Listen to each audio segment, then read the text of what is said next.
Yun sa account na yun, yung work ko, additional pala yan. Tricycle driver. Yun yun. Ang blue sticker nandito sa akin. Kahit na ano, hanapin nyo na lang. Yung pangalan ng isa, assume lang yung motor eh. Dito sa Yamaha branch namin. Managed by Michael Amorsolo. Yung pinaka-controversial, putang ina, nag-manager ka. Di ba lahat na yun, shoulder na nila hanggang makuha ang lahat. Package na yun eh. Sabi niya, hindi ko makukuha yung plate number tsaka yung WRC. Paano? Naka-private doon, hindi ko daw punin. Sa amin pa rin yun. Paano? Inassume na nga eh, fully paid na. Alam ko, may tinatago, ginamit na ang puta.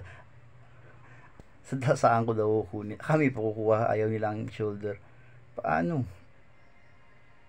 Di ba? Hindi naman sinabi ng nagbabayad pa lang kami, yan ganun, ganito, ganyan. So paano yun? Wala naman sa agreement yun na kami kukuha doon. Nasa kanila lahat yun, nandoon. At nung ko pa nakita yung Alipay account ko rin, Maya dito, ganyan, ganito. Yung pinaka-controversial na nahuli ko.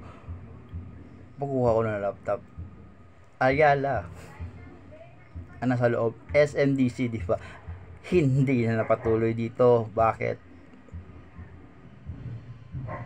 Yung pinaka-tama kong ginawa, yung pagtago kung ano ako.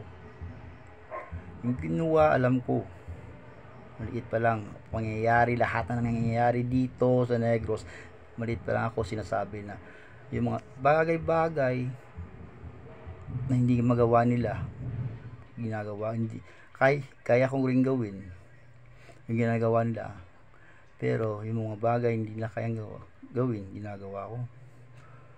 Kaso hindi ko ginagawa. Bakit? Alam ko, maliit pa lang ako kung ano ako, kung anong pwede kong gawin at hindi. Kaso lang, hindi ko dinetect advantage. Nandun din yung mga pulis na kamonitor lahat dito. Yun lang. Sa buong Pilipinas, sa buong mundo, hindi pwedeng galawin ang katulad ko. Kasi sa agreement, a short information that's been given to me or that's been forward to me, it's not been fully that information as agreement adaptation, then with the Queen Elizabeth II, the one of a kind. Why? That's the very confidential. Bye.